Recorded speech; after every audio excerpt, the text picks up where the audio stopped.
आज मैं तुझसे विनती और प्रार्थना कर रहा हूँ पिता कि मेरे जीवन से, मेरे शरीर से आज के दिन मेरे बुद्धि पे, मेरे विवेक पे, मेरी आंखों पे, मेरे मुखों पे, मेरे हाथ पैरों पे, शरीर पे तेरे लहू का ढक्कन लगे, ताकि मेरे शरीर के द्वारा पाप न हो, पाप न हो, मैं तेरे अनुसार जीवन जीने पाऊं, मैं तेरे अनुसार जीवन जीने पाऊं।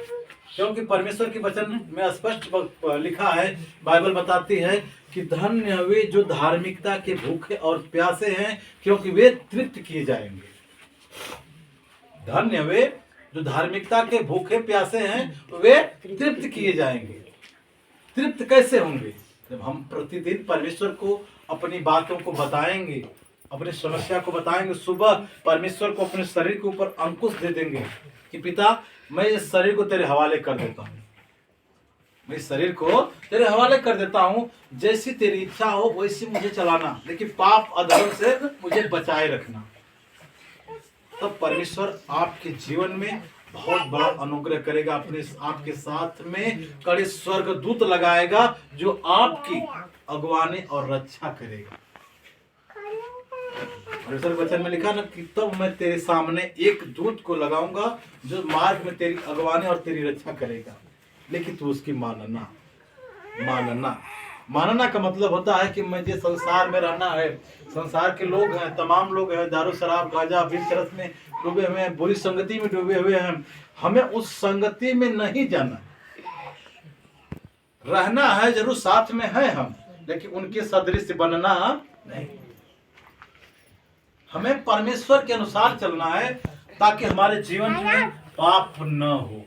इतना डरना है, जब हम डरेंगे परमेश्वर से तब हमारे जीवन में परमेश्वर की आत्मा काम करेगी और आप स्वर्गराज के अधिकारी होंगे, बीमारी और गरीबी से आजाद हो जाएंगे। यहाँ पे परमेश्वर के सामने दानियल तीन टाइम जा करके, अगर आगे पढ़ेंगे इधर तो लिखा है कि उपरौठी कोठरी में जाता था, 3 टाइम प्रार्थना करता था परमेश्वर से।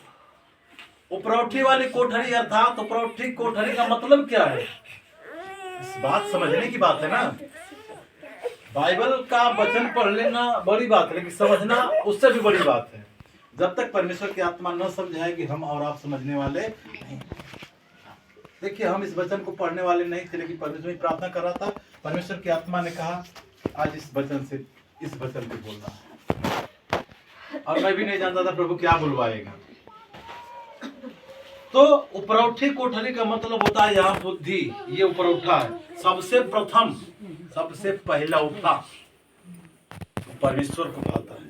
और जब हम यहाँ से परमेश्वर को याद करेंगे, यहाँ पे रखेंगे उपरौठी कोठरी में, यहाँ पे, तब हमारे जीवन में परमेश्वर का अनुग्रह और आशीष बहुतायत की बढ़ती रहेगी। मेरे प्रियो, यहाँ पे राजा तो दृढ़ आज्ञा पत्र लिख दिया था कि लोग कोई, यहाँ पढ़ेंगे, अगर पढ़ेंगे तो यहाँ पर लिखा तब अध्यक्ष और अधिपति राज कार्य के विषय में दानियल के विरुद्ध दोष ढूंढने लगे। वो परमेश्वर की योग्य था, परमेश्वर की चाल चलता था। ये लोग क्या करते थे कि जो जलने वाले हैं, जलते हैं कि हम अगर प्रभु में चलते हैं, अच्छे से प्रभु के अनुसार जीवन जीते हैं, प्रभु के अनुसार हमारा काम चल रहा है, परिवार चल रहा है, तो अगल बगल वाले कहेंगे यार क्या बात है कि कब वो बीमार ना पड़ता है, इन्होंने तो कमवा सही हो जाता है कि नहीं भैया। जिससे कि संसार लोग कहते हैं ना कि अगर मैं नया का कुर्ता ना सिया सकेला तो फाड़ सकेला जरूर। संसार है, जितना आदमी अपने दुख से परेशान नहीं है, संसार के लोग दूसरे के सुख से परेशान है। तो वहां पे वो जलन करने वाले थे, उसके साथ में थे, क्योंकि राजा तो उसको देखा कि भाई ये परमेश्वर के डर और भय के अनुसार जीवन बीत रहा है, ये पाप नहीं कर सकता, ये बेईमानी नहीं कर सकता। उसको अध्यक्ष बना दिया गया, मालिक बना दिया राजा ने। ये लोग देखेंगे अभी इस पे लगे सब क्या करने, दोष ढूंढने कि कोई दोष निकले ताकि हम राजा के सामने इसको पेश करें और उसके सामने जाकर के फिर से सजा दिलवाएं। अब होता क्या है, उन्होंने एक आज्ञा पत्र लिखा, तो में लिखा है कि परंतु वह विश्वास योग्य था और उसके काम में कोई भूल या कोई दोष न निकला, और वे ऐसी कोई अपराध या दोष न पा सके, तब लोग कहने लगे, हम उस दानियल के परमेश्वर की व्यवस्था को छोड़ और किसी विषय में उसके विरुद्ध कोई दोष न पा सके। अर्थात परमेश्वर की व्यवस्था के अनुसार, जो परमेश्वर कहता है कि तुम पाप मत करो, तुम विरुद्ध न चलो मेरे, और प्रार्थना में लगे रहो, तो हम इसके अगर विरुद्ध काम नहीं करें, उस व्यवस्था के अगर विरुद्ध नहीं चलेंगे, तब तक कोई दोष मिलने वाला नहीं है। तब तुरंत गए राजा के पास और लेटर क्या लिखवाते हैं। तब वे अध्यक्ष और अधिपति राजा के पास उतावली से आए और उसने कहा, हे राजा दारा, तू युगानुयुग तक जीवित रहे। देखिए चापलूसी कहते हैं, वो सब कह रहे हैं। उसके पास जो अध्यक्ष थे, अधिपति थे, आए, कहे कि राजा तू युगानुयुग जीवित रहे। राज्य के सारे अध्यक्षों ने, हकीमों, अधिपतियों, न्यायियों और गवर्नरों ने आपस में सहमति की है कि राजा ऐसी आज्ञा दे कि ऐसी कड़ी आज्ञा निकले कि 30 दिन तक जो कोई हे राजा तुझे छोड़ किसी मनुष्य या देवता से विनती करे, वह सिंहों के माद में डाल दिया जाए।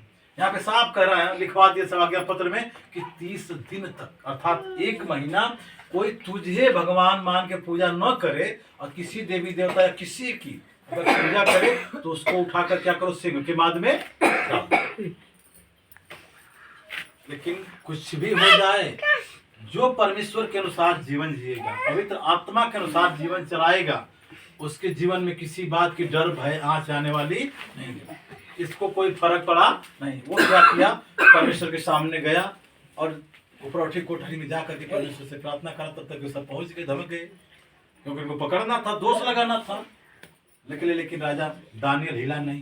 प्रार्थना फिर लेके आए और उसको कहा कि राजा तुम इसी आज्ञा नहीं दिया है कि जो 30 दिन तक तेरी आज्ञा न माने, किसी देवता किसी की आराधना करे तो उसको सिंह के बाद में डाल दिया जाए। राजा का, हाँ मैंने दिया है। और दानियल को हाजिर कर दिए। अब दानियल को लेके जाते हैं लोग। तब वही राजा कहता है कि तब राजा ने आज्ञा दी कि दानियल लाकर सिंह की बाद में डाल दिया जाए। उस समय राजा ने दानियल से कहा, तेरा परमेश्वर जिसकी तू नित्य उपासना करता वही तुझे बचाएगा। हमारे जीवन में सांसारिकता और अधर्म बहुत बड़ी अग्नि है। सिंह का माद, सिंह अर्थात मुंह बाहे शैतान खड़ा है कि हम अब एक पाप और हम एक पाप करें और उस पाप के द्वारा हमें और आपको तुरंत क्या करें, रोग और बीमारी में डाल दे। तुरंत अटैक करता है और वो चाहता है कि हमारे जीवन से कुछ न कुछ गलतियां, कुछ न कुछ पाप होता जाए। तो उस समय सिंह जब डाल दिया गया तो राजा कहा कि हे दानियल, तेरा परमेश्वर तुझे बचाए। तब एक पत्थर लाकर उस गड्ढे के मुंह पर रख दिया गया और राजा उस पर अपनी अंगूठी से और अपने प्रधान की अंगूठी से मुहर लगा दी और दानियल के विषय में कुछ बदलने न पाए। तब राजा ने अपने महल में चला गया और उस रात बिना भोजन पड़ा रहा और उसके पास सुख विलास की कोई वस्तु नहीं पहुंचाई गई और उसे नींद भी नहीं आई। रात भर वह राजा, जो जानता था कि यह धर्मी मनुष्य, ये धर्म के काम करता है, ये बुरा आदमी नहीं है, क्योंकि धर्मी को अगर सजा दी गई है वो मैं बहुत बड़ा पाप हो जाऊंगा, मुझे वो रात भर मतलब सोचता रहा, विचारता रहा कि मैंने बहुत बड़ा पाप कर दिया, गलती कर दिया।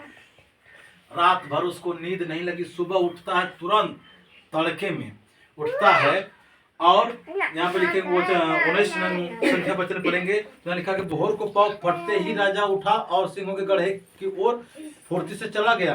तब राजा गड्ढे के निकट आया, तब शोक भरी वाणी